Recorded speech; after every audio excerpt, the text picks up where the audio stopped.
Hello everyone, welcome back to my channel. I hope you all are fine. I am Mahima Dabas और हम कर रहे थे क्लास 12 पॉलिटिकल साइंस का chapter new centres of power. Last video में हमने पढ़ा था about the rise of the Chinese economy और आज के वीडियो में हम पढ़ेंगे about India and China relations. So let's get started. China India का इमीडिएट नेबर है और वेस्टर्न इम्पेरियलिज्म के आने से पहले चाइना और इंडिया जो थे वो एशिया के ग्रेट पावर्स थे। मतलब चाइना और इंडिया का बहुत ज़्यादा इन्फ्लुएंस रहा है एशिया में। और अगर हम पहले की हिस्ट्री को देखें तो चाइना और इंडिया में भी कुछ ना कुछ रिलेशंस रहे हैं। मतलब जो डायनेस्टिक रूल्स थे मंगोलिया में, कोरिया में, कुछ इंडो चाइना पार्ट्स में और तिब्बत में, उनका इन्फ्लुएंस बॉर्डर के इस तरफ यानी इंडिया में बहुत रहा है। प्लस जो इंडियन डायनेस्टिक रूलर्स थे उनका भी इन्फ्लुएंस बॉर्डर की दूसरी साइड यानी चाइना की साइड रहा है। और इन्फ्लुएंस 3 टाइप का रहा है दोनों साइड, यानी इकोनॉमिक, कल्चरल और पॉलिटिकल इन्फ्लुएंस रहा है।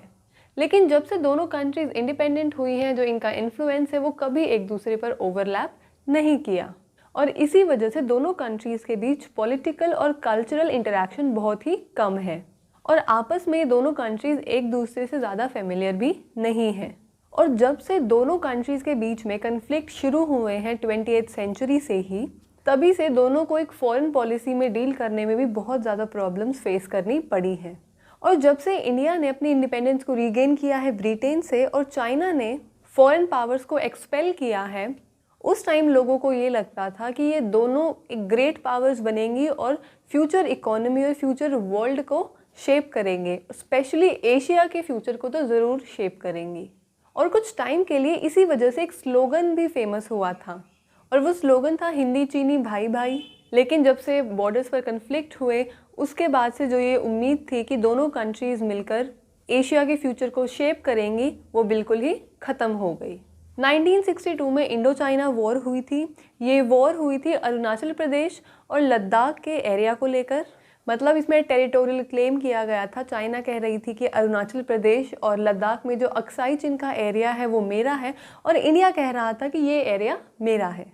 इसी वजह से दोनों कंट्रीज़ के बीच में कन्फ्लिक्ट हुआ और वो कन्फ्लिक्ट वॉर में चेंज हो गया। और जैसे कि हमें पता है कि 1947 के बाद से इंडिया बहुत सारे क्राइसिस फेस कर रहा था। इंडिया में पॉवर्टी भी थी, हमें अपनी कंट्री को डेवलप भी करना था। और उस टाइम जो इंडिया की मिलिट्री थी वो इतनी ज़्यादा प्रिपेयर नहीं थी और इतनी स्ट्रॉन्ग भी नहीं थी। तो वॉर हारने के बाद इंडिया पर बहुत बुरा असर पड़ा, जिसकी वजह से इंडो चाइना रिलेशंस जो थे वो बिल्कुल ख़राब हो गए। तो इंडिया और चाइना के बीच में जो डिप्लोमेटिक रिलेशंस थे वो 1976 तक बिल्कुल ही डाउनग्रेडेड रहे। लेकिन 1976 के बाद दोनों कंट्रीज़ के बीच के जो रिलेशंस थे वो थोड़े से इम्प्रूव होना शुरू हुए। ये हुआ जब चाइना में लीडरशिप में कुछ चेंजेस आए। मतलब 1976 के बाद से चाइना जो थी वो लेस आइडियोलॉजिकल हो गई और ज़्यादा प्रेगमेटिक हो गई। प्रेगमेटिक का मतलब होता है प्रैक्टिकल हो गई। प्रैक्टिकली सोचने लगी कि हमें क्या नुकसान है और क्या फ़ायदे हो सकते हैं अगर हम इंडिया के साथ रिलेशंस अच्छे बना के रखेंगे। तो उन्होंने जो उनकी प्रॉब्लम्स दोनों कंट्रीज फेस कर रही थी उनको साइड में रखा और अपने रिलेशंस को इम्प्रूव करना शुरू कर दिया।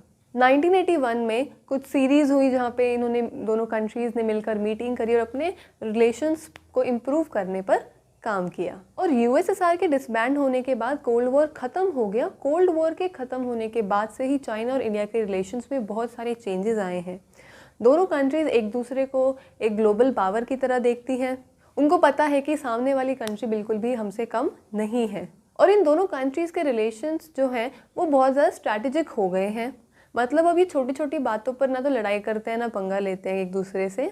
इन्होंने थोड़ा दिमाग लगाया है कि हम अपनी कंट्री को, इकोनॉमी को बढ़ाने के लिए, अपनी कंट्री को डेवलप करने के लिए हमें दूसरी कंट्री के साथ अच्छे रिलेशंस बनाने पड़ेंगे। अब हम जानते हैं इंडिया और चाइना का ट्रेडिंग बिजनेस तो बहुत तगड़ा है। इंडिया में ऑलमोस्ट सारे बिकने वाले जो प्रोडक्ट्स हैं वो मेड इन चाइना है। तो चाइना को तो इंडिया से बहुत ज़्यादा फ़ायदा हो रहा है इकोनॉमिकली। तो चाइना क्यों अपने रिलेशंस इतने ख़राब करेगा इंडिया से? और पॉलिटिक्स में दोनों ही बहुत अच्छा रोल प्ले करेंगी। फिर इंडिया और चाइना के रिलेशंस को इम्प्रूव करने के लिए 1988 में राजीव गांधी जो हमारे प्राइम मिनिस्टर थे वो चाइना गए और उसी के बाद से दोनों ही गवर्नमेंट ने डिसाइड किया है कि हम जितना हो सकेगा उतना पीस मेंटेन कराए रखेंगे। दोनों कंट्रीज़ ने बहुत सारे अग्रीमेंट्स पर भी साइन किया है, like cultural exchanges and cooperation in science and technology and open 4 border post for trade. मतलब अलग अलग एग्रीमेंट्स पर तो साइन किया ही है और 4 बॉर्डर्स को भी खोल दिया गया है जहाँ से ट्रेडिंग ईजिली हो सके। और जो ट्रेडिंग है, मैंने अभी आपको बताया था मेड इन चाइना बहुत सारे प्रोडक्ट्स जो है इंडिया में बिकते हैं, तो वो ट्रेडिंग बहुत लेवल पर बढ़ता जा रहा है। बहुत बड़े लेवल पर जो है चाइना की मार्केट है इंडिया में। और दोनों ने बहुत सारे ऐसी चीज़ों पर भी एग्री किया है कि जिस कारण की वजह से दोनों के बीच में कन्फ्लिक्ट्स हो सके, उन चीज़ों को वो बीच में कभी लेके ही ना आए। और ग्लोबल लेवल पर भी जो अलग अलग इंस्टीट्यूशंस होते हैं लाइक वर्ल्ड ट्रेड ऑर्गेनाइजेशन, वहाँ पे इंडिया और चाइना ने अग्री किया है कि जो इंटरनेशनल पॉलिसीज़ वो बनाएंगे वो थोड़ी बहुत सिमिलर ही रखेंगे, जिससे कि हम दोनों कंट्रीज़ को कोई प्रॉब्लम ना हो सके। 1998 में इंडिया ने न्यूक्लियर टेस्ट किया था अपना, जो कि कहीं ना कहीं ये माना जाता है कि चाइना को इंडिया थ्रेट समझता है, इसी वजह से उसने अपना न्यूक्लियर टेस्ट किया। जो इंडियन गवर्नमेंट है वो इस चीज़ को बिल्कुल डिनाई करती है कि हमें चाइना से कोई थ्रेट नहीं है, लेकिन अगर हम प्रैक्टिकली देखें तो चाइना बहुत ज़्यादा पाकिस्तानी मिलिट्री को सपोर्ट करता है, उनको फंडिंग देता है। और साउथ एशिया में बांग्लादेश, म्यांमार जैसी कंट्रीज़ को भी चाइना सपोर्ट करता है। तो कहीं ना कहीं इंडिया भी थोड़ा इनसिक्योर है, बिकॉज चाइना एक सुपर पावर की रेस में है। हम ऐसा मानते हैं कि 2040 के बाद चाइना यूएस की इकोनॉमी को ओवरटेक कर लेगा, और मिलिट्रली तो बहुत ज़्यादा पावरफुल है ही चाइना।